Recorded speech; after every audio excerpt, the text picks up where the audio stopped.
Oke, assalamualaikum warahmatullahi wabarakatuh, sobat traders. Ya, kembali lagi bersama saya, Kang Acai dari FTC Indonesia, Market Analyst di Kota Malang, teman-teman. Seperti biasa, saya akan memberikan sebuah outlook atau peluang opportunity di market. Barangkali teman bisa dijadikan sebuah referensi untuk masuk di market, teman-teman. Oke, seperti biasa, sebelum masuk ke real chart, ada kalian terlebih dahulu ada apa sih di hari ini di tanggal jam 9 bulan Mei 2023. Nah, oke, setelah saya lihat di sini tuh untuk di USD masih belum ada news atau berita yang menggairahkan. Di sini ada Kanada nanti di jam 19.30. Ini merupakan high impact yang teman-teman. Biasanya satu kalau misalkan melihat daripada news itu sendiri, saya melihat dari high impact-nya itu sendiri ya. Nah, di bulan lalu di employment change diprediksikan 41,4K, dan sekarang di forecast-nya itu mengalami sebuah penurunan teman-teman ya di 21,2K. Nah, dan juga nanti ada employment rate di bulan lalu itu 5,0 atau 0%. Nah, sekarang di 5,1%.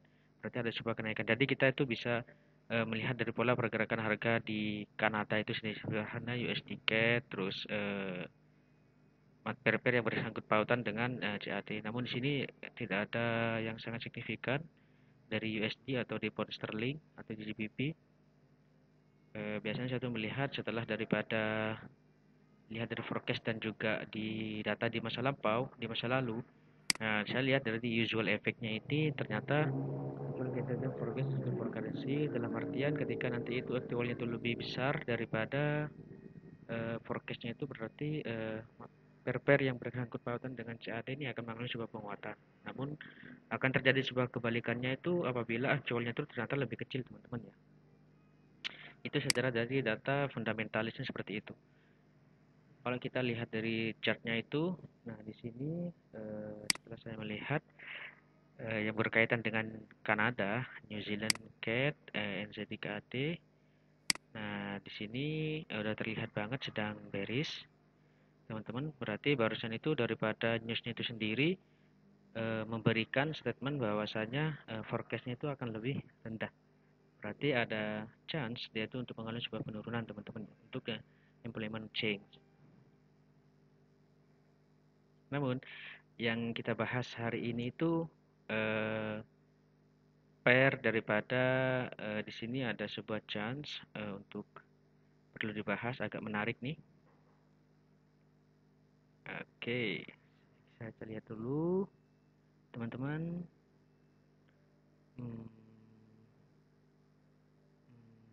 Oke, oke nih. Ini dia teman-teman ya. Oke, nah di sini kita ada analisa terlebih dahulu daripada market Euro Swiss ya. Oke, oke, kita lihat terlebih dahulu daripada pola pergerakan harganya sendiri. Ini udah terlihat banget ya teman-teman, sedang bearish, namun di sini udah ada daripada tren transisi ya teman-teman ya. Ini tren transisi, ini udah saya gambarkan juga. Tren transisi agak berpotensi teman-teman. Nah, di sini udah saya gambarkan juga. Ini kebetulan ketemunya tuh di time frame 4 teman-teman ya. Di time frame 4, jadi kita bisa untuk turunkan time frame lebih kecil lagi untuk mengambil sebuah presisi untuk melihat struktur daripada pergerakan harga itu sendiri. Oke, kita mencoba usahakan teman-teman ketika melihat chart pertama kali di coding-codingkan terlebih dahulu ya teman-teman ya. Nah, di sini saya ambilnya dari sini teman-teman. Oke, di sini ada low dan juga di sini ada high. Nah, di sini ada lower low. Nah, di sini juga ada high high. Sesuai dengan rumus daripada tren transisi itu sendiri, itu harus terjadi seperti ini teman-teman ya. Sementara harga lagi turun, jadi lower high, lower low.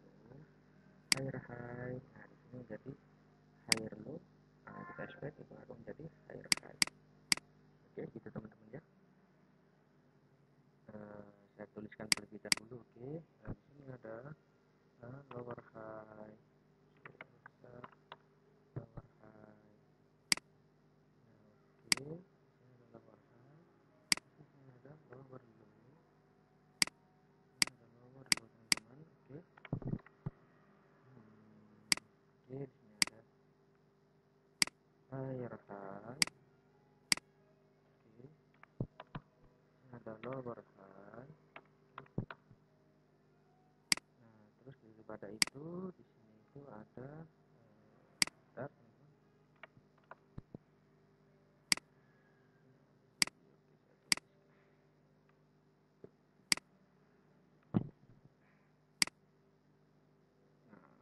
Oke, setelah transisi ini ketika kita mengetahui daripada apa perubahan tren, nah itu akan bermanfaat banget ya teman-teman. Jadi kita tuh bisa expect itu akan menjadi sebuah impulsive movement ya daripada pressure. Nah, kebetulan di sini tuh udah terbentuk juga nih di Euro Swiss ya teman-teman.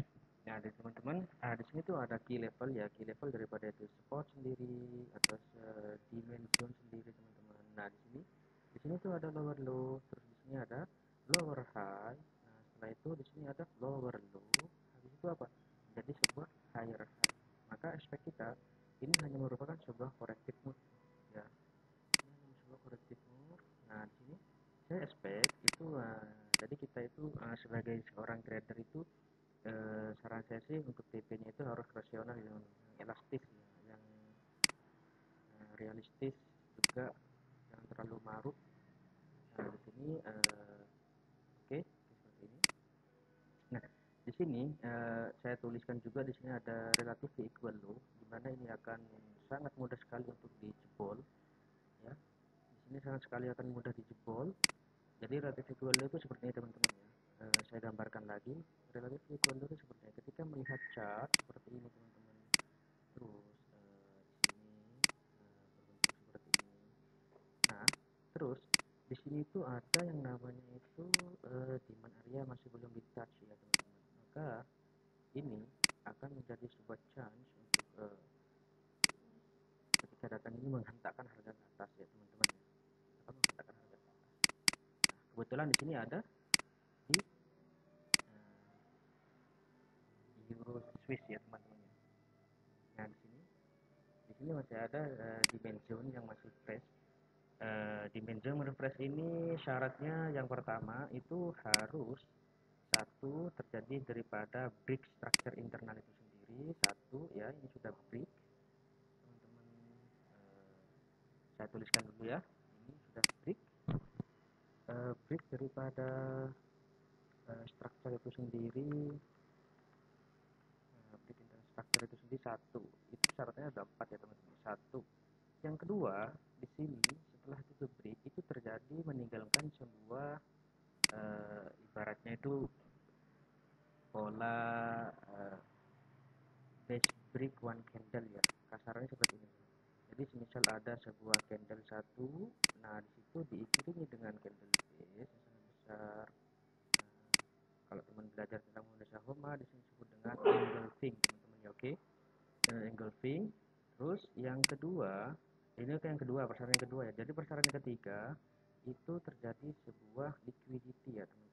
Liquidity ini yang saya tuliskan bahwasanya ya, itu terjadi di area middle range. Jadi begini teman-teman. Maksudnya itu gimana? Ini setelah saya lihat, ya, oke. Jadi persyaratannya itu jadi ke high probability itu yang pertama saya tuliskan di break satu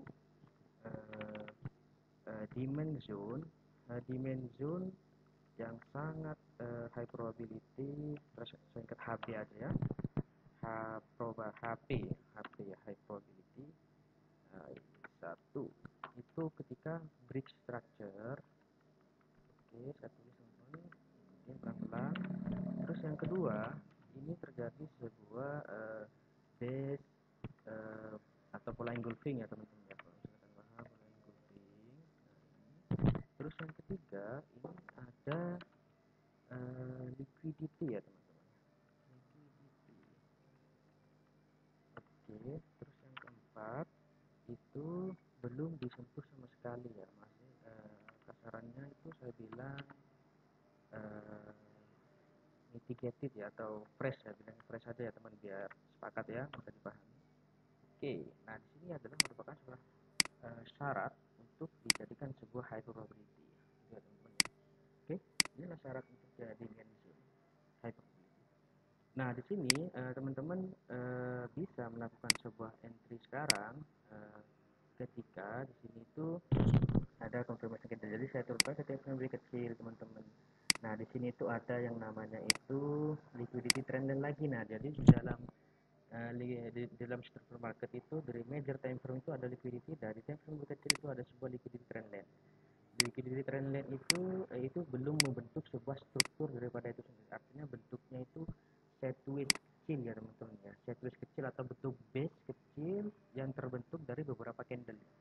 Itu sangat banyak sekali. Ini disebut dengan, kalau misalkan pola daripada selesai dan itu sendiri disebut juga drop base rally teman-teman ya.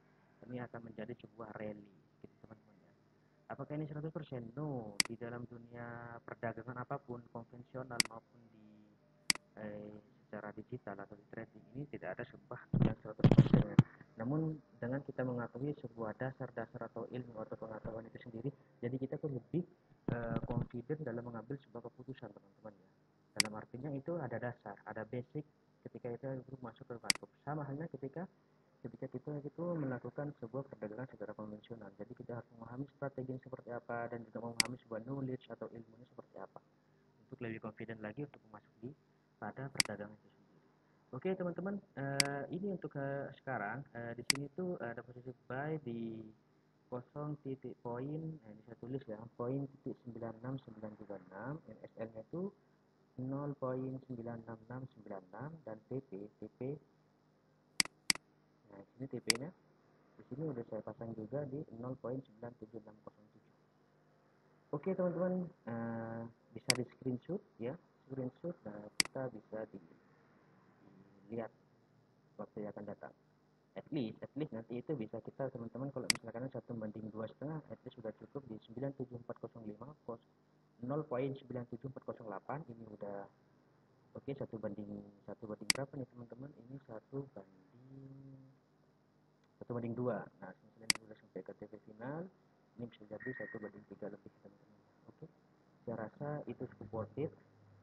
Jadi teman-teman bisa ngikutin ya, dari pertama kali awal kita bisa terlebih dahulu ya, dari mulai dari mana kita harus memahami strukturnya itu seperti apa,